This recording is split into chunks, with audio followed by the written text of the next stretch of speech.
3 2 1 0.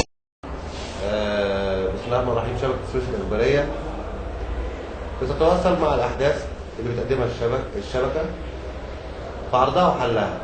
النهارده هيكون ضيف معانا سيادة العميد عصام الكحكي رئيس شرطة المرافق. نبدأ بالكويس ولا الوحش؟ اللي انت عايزه كله كويس عندنا. كان تم عرض مشكلة أول امبارح على الموقع عندنا بكارثة بيئية حريق في كافيتيريا كازابلانكا. المحافظة هنا بدورها عملت ايه في الموضوع ده؟ وتم فحص البلاغ وتوجيه كافة الجهات المعنية لفحص الكافيتيريا ومدى توافر اشتراطات الحريق فيها والوقوف على أي مخالفات، وتم تبين إن الكافيتيريا فيها مخالفات بيئية، وتم تحرير المحضر اللازم ليها بمعرفة إدارة شؤون البيئة والمحافظة بالاشتراك مع شرطة المرافق، وبياخدوا إجراءات قانونية العدالة. طبعا الشبكة تقدم بالشكر لكل من يتواصل معها لحل مشاكل في السويس. كان برضو تم عرض مشكلة الكلاب الضالة في السويس، ولينا استجابة سريعة بنزول شرطة المرافق ورفقها الطب البيطري للقضاء على الكلاب الضالة. بعد منها بحوالي أسبوعين الصحفي وليد خلاف عرض الصور لبعض الكلاب اللي تم قتلها وما اتشالتش من مكانها. بعد كده تواصلا من المحافظة والمرافق احنا شفنا ان الكلاب بتيجي في عربية القمامة. متى سيتم القضاء على الظاهرة بتاعت الكلاب الضالة اللي انتشرت بشكل مخيف في السويس من السويس؟ ظاهرة الكلاب الضالة دي انتشرت بصورة واضحة طبعا ما ننكرهاش، وانما اساليب المكافحة بتختلف. يعني احنا النهارده بنكافح الكلاب الضالة بنوعين من انواع المكافحة. بنكافح بالخرطوش، وده بيتم بمعرفة السادة الضباط شخصيا الحاصلين على فرق مكافحة الكلاب الضالة، وبيكافح الطب البيطري بانواع من السموم اللي بيتم استحضارها من وزارة الطب، من وزارة هيئة الطب البيطري. بالنسبة لنا احنا الحملات مستمرة بصفة مستمرة. احنا قضينا يعني يمكن في خلال 5 أيام قضينا على حوالي لا يقل عن 520 كلب في جميع مناطق السويس، وتم الحملة تتشكل من المرافق، ومعانا دكتور حسن الجعويني مدير الطب البيطري، وبيبقى معانا سيارة مجهزة وعمال من هيئة مشروع النظافة والتجميل السويس. الحملة ما بتخرجش من غيرها.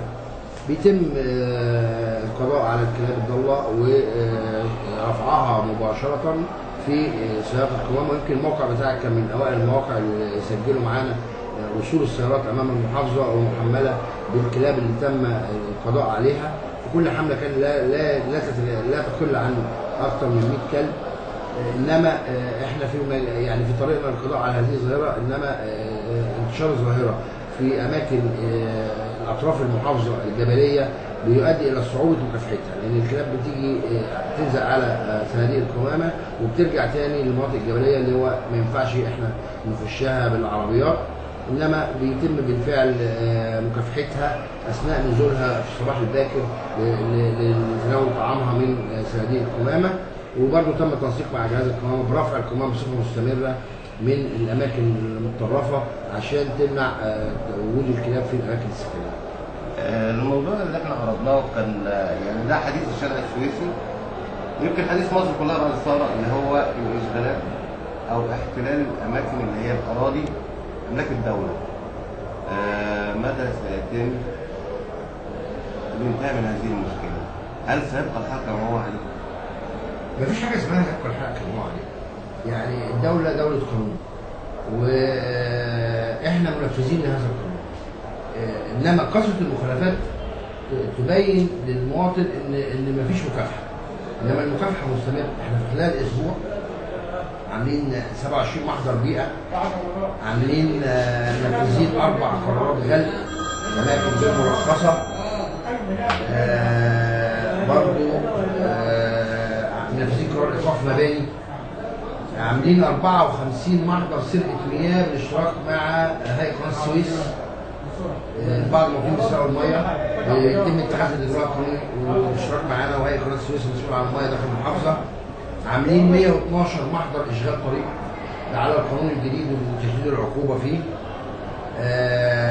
بالاضافه ل تم نزول حملتين، احدهم في دائره حي الأربعين والاخرى في دائره حي الجناين، وتم تنفيذ احكام، عدد 4 احكام بدائره اسم الأربعين وعدد 6 احكام بدائره اسم الجناين بازالات وتمكين. ده كله في خلال من بدايه شهر يناير.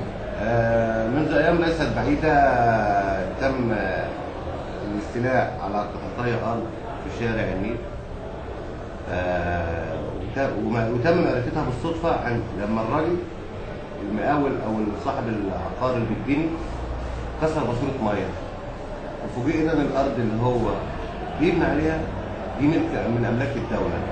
حتى لغايه وقتنا هذا قالوا ان الموضوع اتحول النيابه وان المحضر معمول. ده متى هيتم ازاله البرج دوت اللي هو ما زال يبني؟ طالما الموضوع وصل للقضاء بنرفع ايدينا الى ان يتم الفصل فيه. الموضوع النهارده في النيابه، وتم اتخاذ جميع الاجراءات القانونيه الصحيحه من قبل حي الأربعين ومن قبل المحافظه ومن قبل المرافق، وكل الموضوع برمته امام القضاء في الوقت اللي احنا فيه. حين الفصل فيه بيتم اتخاذ كافه الاجراءات القانونيه وفقا للاحكام القانونيه. انا بشكر حضرتك وبشكر التواصل من الساده المسؤولين مع المواقع الالكترونيه داخل المحافظه. انا بشكرك برضو وبهيب بالاخوه الصحفيين اللي بيكتبوا عكس الحقيقه، ان هم تحروا الدقه في كتاباتهم. واخرها الموقع بتاعك مصور الكلاب اكتر من مره، وعده مواقع اخرى صورت الكلاب ورفقت الحملات، فارجو ان هم يتحروا الدقه والصدق في العرض على المواطنين. شكرا.